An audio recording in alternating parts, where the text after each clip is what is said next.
جو حیفہ کہتے ہیں کہ میں نے حضرت علی رضی اللہ عنہ سے پوچھا کہ کیا تمہارے پاس کوئی اور بھی کتاب ہے؟ انہوں نے فرمایا کہ نہیں، مگر اللہ کی کتاب قرآن ہے، یا پھر فہم ہے جو وہ ایک مسلمان کو عطا کرتا ہے، یا پھر جو کچھ صحیفے میں ہے۔ میں نے پوچھا اس صحیفے میں کیا ہے؟ انہوں نے فرمایا دیت اور قیدیوں کی رہائی کا بیان ہے، اور یہ حکم کہ مسلمان کافر کے بدلے قتل نہ کیا جائے۔ صحیح بخاری حدیث نمبر 111۔ قبیلہ خزاعہ کے کسی شخص نے بنو لیس کے کسی آدمی کو اپنے مقتول کے بدلے میں مار دیا تھا۔ یہ فتح مکہ والے سال کی بات ہے۔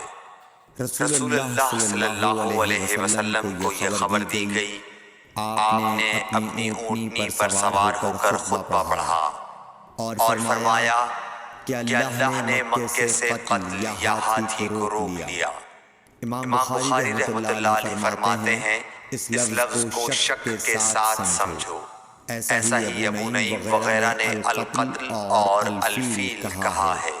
ان کے علاوہ دوسرے لوگ الفیل کہتے ہیں۔ پھر رسول اللہ صلی اللہ علیہ وسلم نے فرمایا کہ اللہ نے ان پر اپنے رسول اور مسلمانوں کو غالب کر دیا، اور سمجھ لو کہ وہ مکہ کسی کے لیے حلال نہیں ہوا، نہ مجھ سے پہلے اور نہ آئندہ کبھی ہوگا، اور میرے لیے بھی صرف دن کے تھوڑے سے حصے کے لیے حلال کر دیا گیا تھا۔ سن لو کہ وہ اس وقت حرام ہے، نہ اس کا کوئی کانٹا توڑا جائے، نہ اس کے درخت کاٹے جائیں، اور اس کی گری پڑی چیزیں بھی وہی اٹھائے جس کا منشا یہ ہو کہ وہ اس شے کا تعارف کرا دے گا۔ تو اگر کوئی شخص مارا جائے تو اس کے عزیزوں کو اختیار ہے دو باتوں کا، یا دیت لیں یا بدلہ۔ اتنے میں ایک یمنی آدمی ابو شاہ نامی آیا اور کہنے لگا یہ مسائل میرے لیے لکھوا دیجئے۔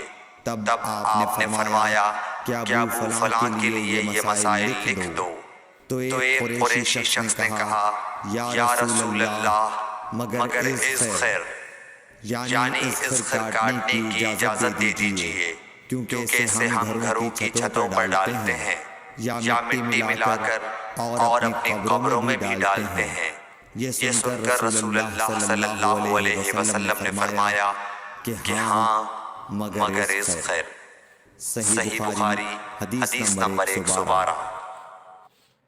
وہب بن منبہ کے بھائی کہتے ہیں کہ میں نے حضرت ابو ہریرہ رضی اللہ تعالی عنہ کو کہتے ہوئے سنا کہ رسول اللہ صلی اللہ علیہ وسلم کے صحابہ میں عبداللہ بن عمر رضی اللہ عنہ کے علاوہ مجھ سے زیادہ کوئی حدیث بیان کرنے والا نہیں تھا، مگر وہ لکھ لیا کرتے تھے اور میں لکھتا نہیں تھا۔ صحیح بخاری حدیث نمبر 113۔ جب نبی اکرم صلی اللہ علیہ وسلم کے مرض میں شدت ہو گئی تو آپ صلی اللہ علیہ وسلم نے فرمایا کہ میرے پاس سامان کتابت لاؤ تاکہ تمہارے لیے ایک تحریر لکھ دوں، تاکہ بعد میں تم گمراہ نہ ہو سکو۔ اس پر حضرت عمر رضی اللہ عنہ نے لوگوں سے کہا کہ اس وقت آپ صلی اللہ علیہ وسلم پر تکلیف کا غلبہ ہے، اور ہمارے پاس اللہ کی کتاب قرآن موجود ہے جو ہمیں ہدایت کے لیے کافی ہے۔ اس پر لوگوں کی رائے مختلف ہو گئی اور شور و غل زیادہ ہونے لگا۔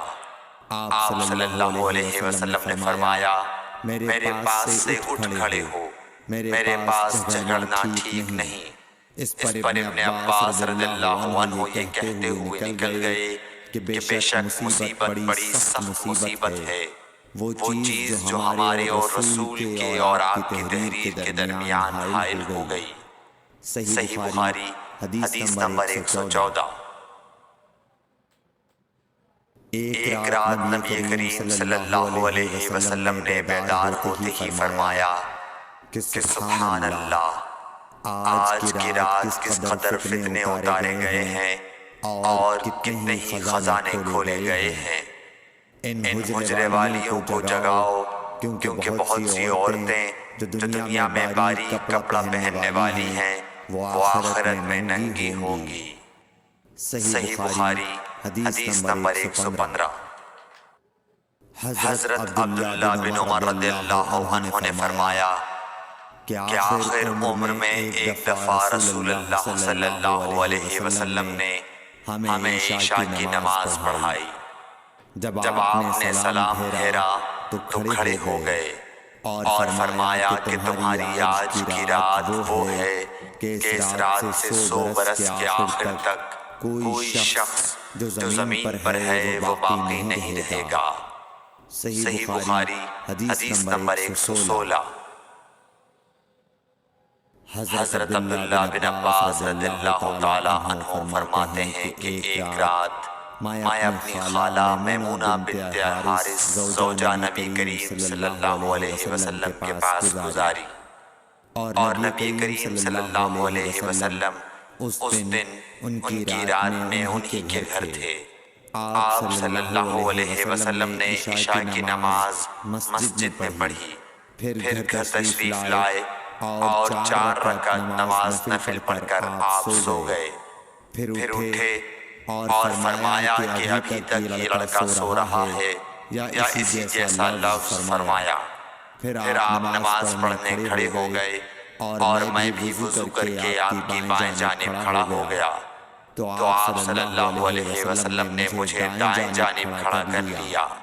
تب آپ نے 5 رکعت پڑھی، پھر 2 پڑھی، پھر آپ سو گئے، یہاں تک کہ میں نے آپ کے خراٹے کی آواز سنی۔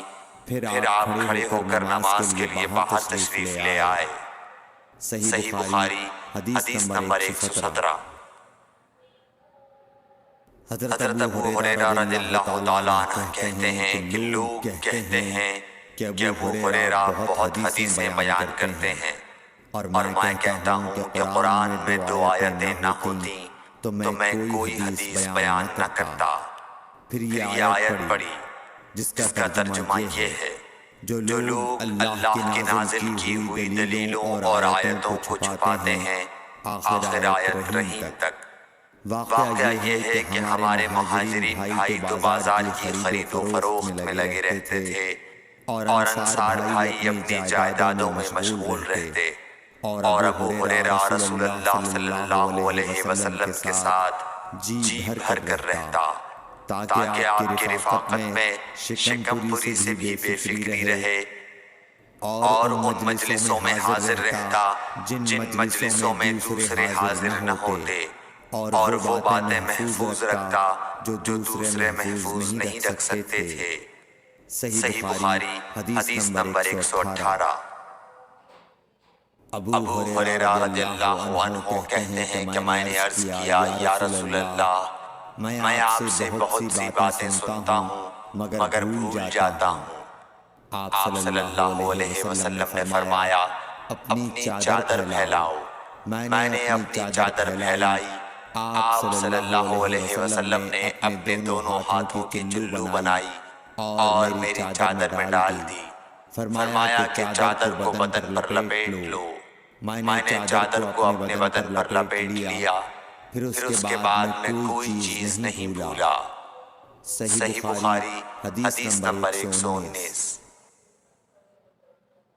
حضرت ابو ہریرہ رضی اللہ عنہ فرماتے ہیں کہ میں نے رسول اللہ صلی اللہ علیہ وسلم سے علم کے 2 برتن یاد کر لیے ہیں، ایک کو میں نے پھیلا دیا ہے، اور دوسرا برتن اگر میں پھیلاؤں تو میرا یہ نرخرا کاٹ دیا جائے۔ صحیح بخاری حدیث نمبر 120۔